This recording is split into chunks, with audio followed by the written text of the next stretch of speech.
Maong tayo magpatingin natin. Tingko kay ako na ba nag-post ba na ko niya. Maadjong buntag Pilipinas, aning buntaga day no pinasahi kay ni akong buntag kay usually pag mo bakod sa buntag sos pastilan magampo gani noon, pero ang sunod buhaton maggunit sa cellphone, pero kining adlaw kining buntaga lahi ni kay ang akong gigunitan ang panghinlo sa CR. Ginoo, naghinlo jud kog una guys, kumurag naunsa naman imong CR, wa naman imong hitsura among CR sa kwarto, labi na kay nakoy batang gamay nga pastilang kalat imo, magsige na siya basa-basa niya ijang sinina ija ng basun unja makakita gini na siya mga papel iya na pong pamasun da magakalat lagi diri uy an lagi kaayo lagi kanawa hinlo pa daw ni kaugma wa na sugod na po dagko di na pud di mahitsura ug mao ni nang hinlo sa ko kay aning adlaw mulakaw pud ko pagkahuman ako hinlo ning diretso lang po ko kaligo kay mulakaw lagi unja ang gamiton diri magkabo-kabo lamang ko kaligo diri kay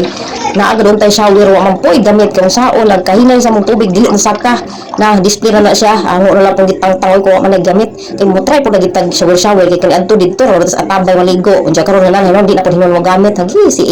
wa pakalakaw kay sige pagpanudlay gay na ra ko sige sudlay wa paghapon mahuman sige panudlay wa maghapon na mausog na nga mura maghapon diya nalingaw kog lantaw sa kong bata nga sige sayo saya naga sundog-sundog anang sayaw ng TV. Diya giganahan po gusto ka nagakibot-kibot mo ko gamay parang kadugayan ba oy samot na siguro mag lipstick mag makeup pa pero kay da hindi ko mag lipstick oy kay adto naman ko sa merkado pa ingon maayo gani akong bugas nga bugtong na adyo na kay mautam ka tanaw-tanaw ning kamera nga nagsinaw ni atong ilong unja nagkuha na ko sa kong bag kamulakaw na ko kay umurag alas 4 na sa hapon.